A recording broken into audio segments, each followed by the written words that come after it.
After my father's death, my brother forged documents to steal my share of the will, laughing.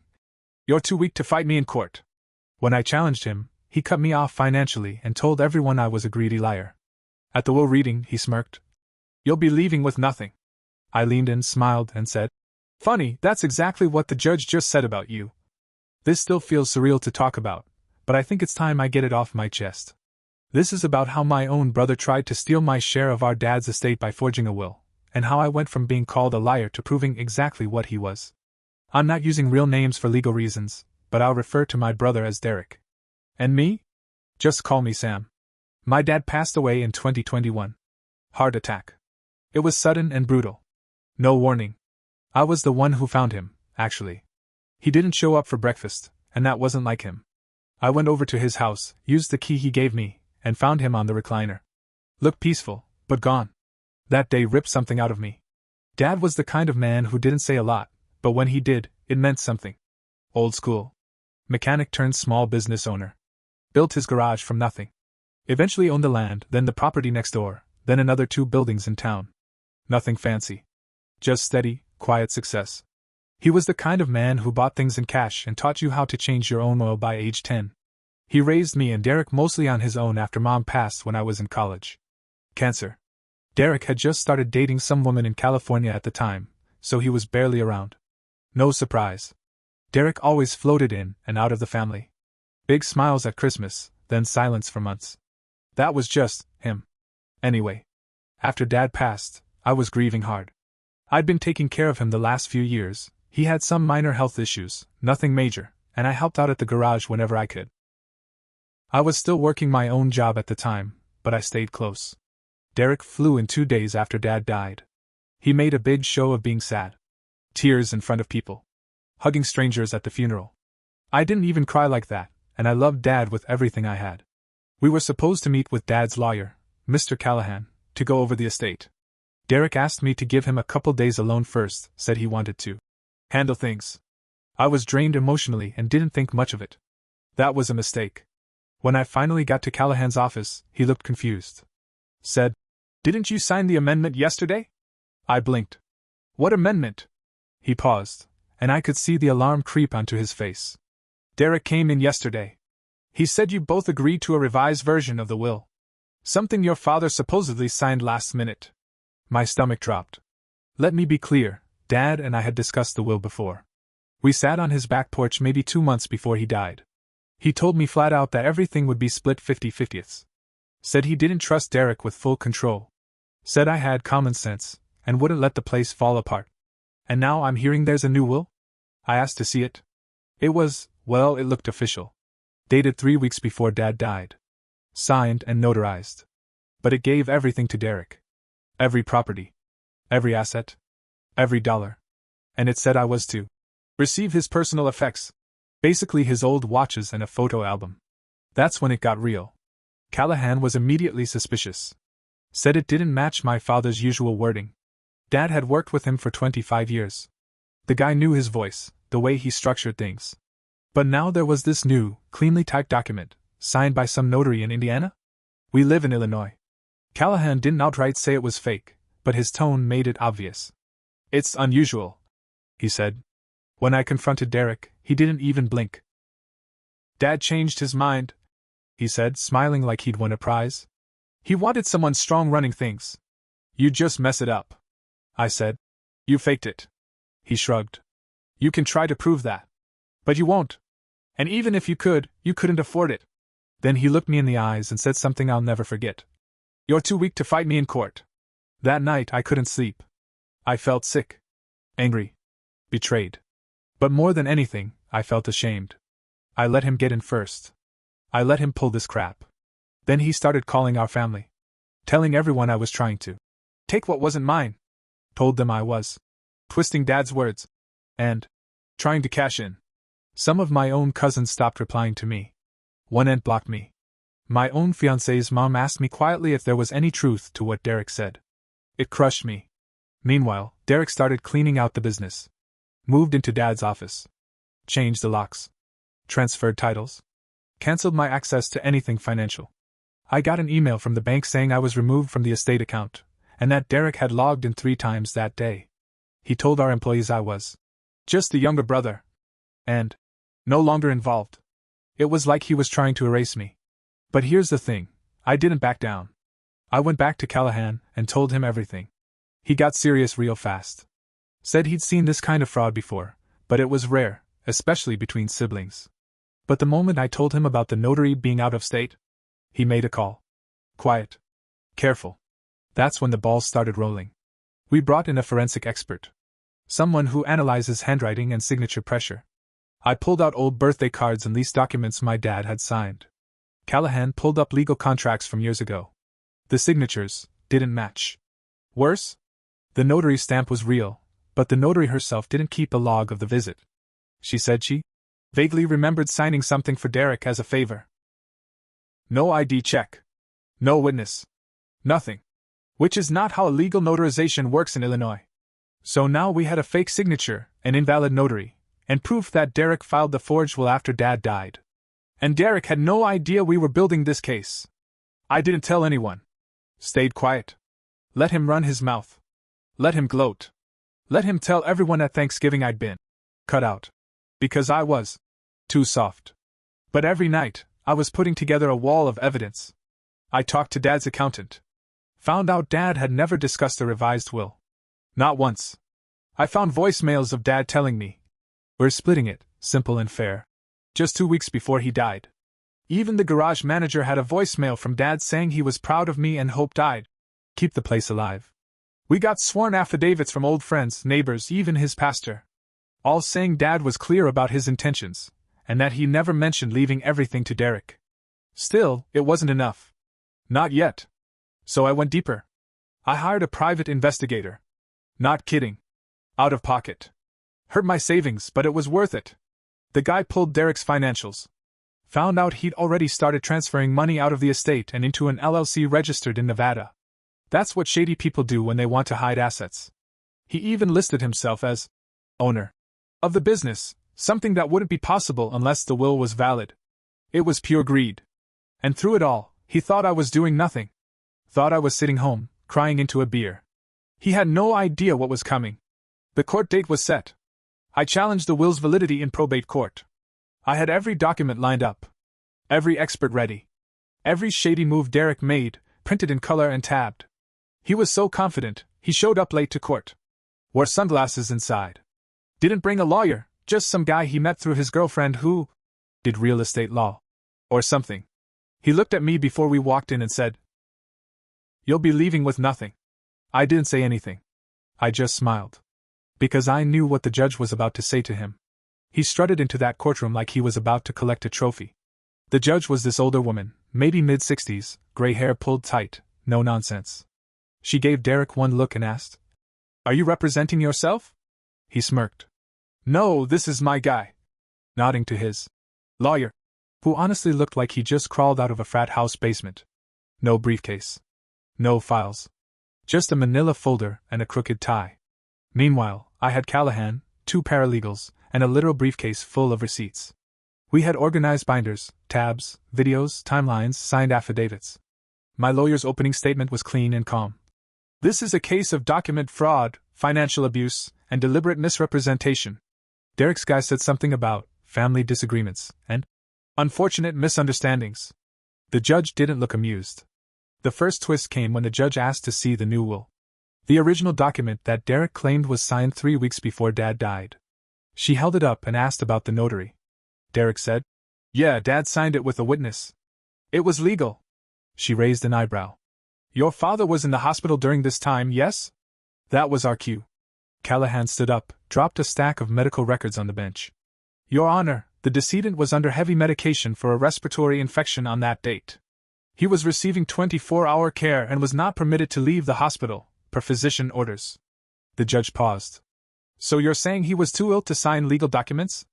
"Correct. And he was nowhere near Indiana, where this was allegedly notarized." The room got very quiet. Derek looked over at me. His smile was gone. But here's where it really turned. We had obtained security camera footage from the hospital. It showed Dad in his room the entire day. Sleeping. Hooked to oxygen. No visitors listed. No discharge. It blew up Derek's story in an instant. Then Callahan asked to admit a recorded phone call into evidence. It was a voicemail Dad had left on my phone 12 days before he passed. "Hey, bud. I talked to Callahan yesterday. Got the paperwork in order. Everything's still 50-50. Just like we said. Don't let Derek talk circles around you. Love you." The judge leaned forward. "That's your father's voice?" "Yes, Your Honor." Derek objected. His lawyer stood up and muttered something about privacy violations. The judge shut it down. "He left the message on his son's phone. Sit down." Derek's face turned red. Like full beet red. He started whispering something to his guy, fast and angry. That's when things got wild.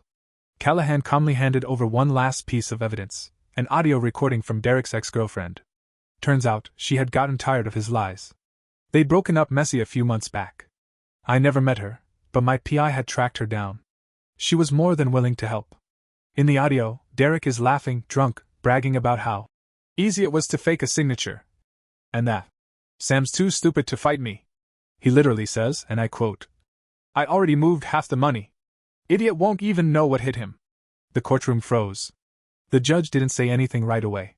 She took a breath. Looked at Derek. "Is that your voice?"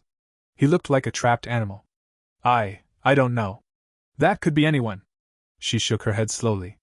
"Mr. Derek, I suggest you speak with an actual attorney. Because this is no longer a simple probate case. We're looking at potential fraud, perjury, and theft." He started to stammer something, but she cut him off. "Enough." She told both sides court would recess for lunch. I could feel the weight shifting in the room. People finally seeing him for what he was. Even his lawyer looked like he wanted to crawl into the floor. While I was outside grabbing coffee, Derek walked by me in the hall. He didn't say anything for a second.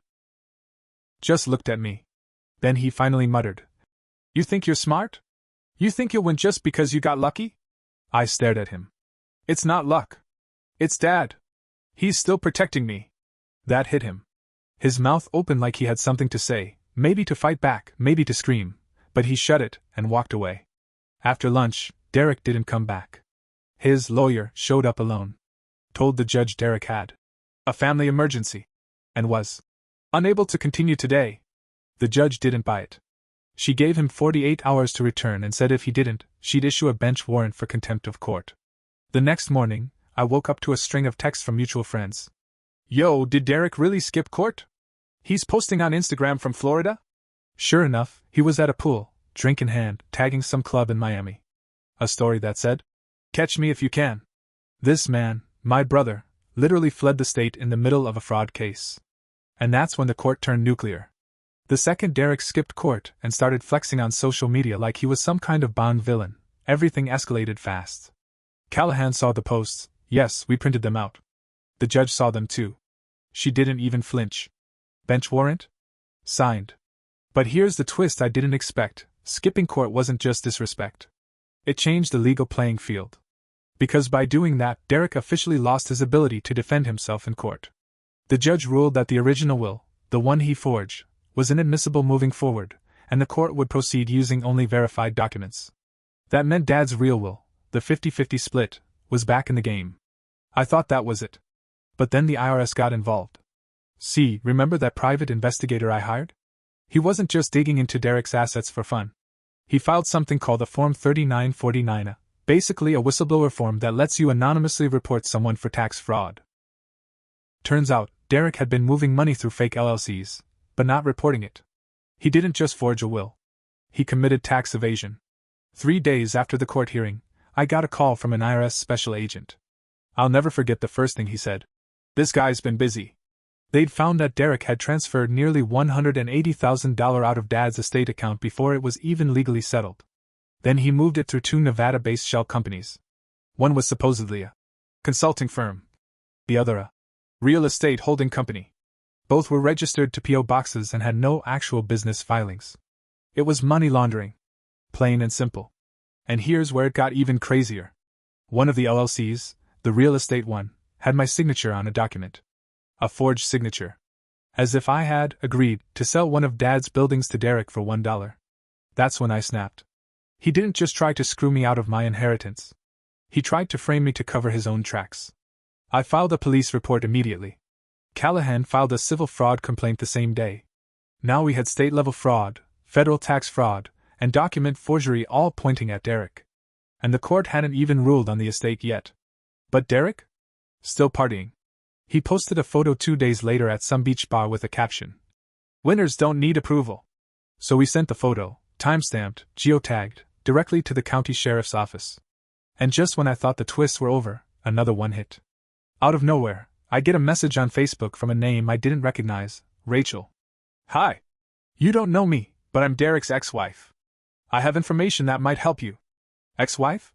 I didn't even know he had one. We got on a call. She told me everything.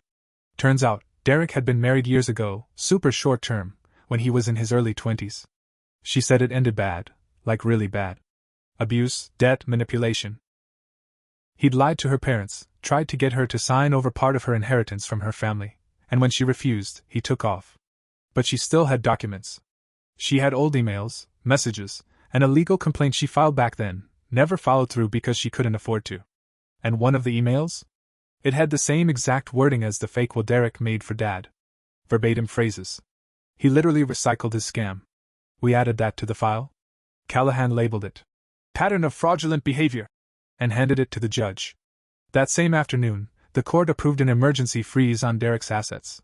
The sheriff posted notices on every property he tried to transfer. The bank accounts? Frozen. His luxury car? Repossessed within 48 hours. Then, finally, we heard from him. He called me. Blocked number. His voice sounded cracked. Shaky. Not the cocky jerk from before. "You need to make this stop," he said. "You don't know what you're doing," I said. "No, Derek. You didn't know who you were screwing with." He started begging. Begging. "I'll give you half. I'll give you more than half. Just tell them to back off."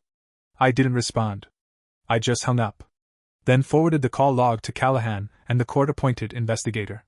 They were already preparing for the final hearing, the one where the judge would officially rule on the estate, the will, the properties, and the fraud. Derek didn't know it yet, but that hearing wasn't just going to determine who got what. It was going to decide what kind of charges he'd be walking into. And I had one more card left to play. Something even Callahan didn't know I had. The morning of the final court hearing was cold. One of those gray Midwest days where the clouds sit low like they're waiting for bad news too. I sat outside the courthouse in my car for a few minutes, just staring through the windshield. I had everything. Every receipt, every recording, every document that showed exactly who Derek was. But I didn't feel triumphant. I felt hollow. I hadn't slept. Not well anyway. Not for weeks. Not since all this started. I kept thinking about Dad. Wondering what he'd say. Whether he'd be proud of me for standing up or disappointed that it came to this at all. Derek finally showed up. Late again, but this time, not wearing sunglasses or smirking.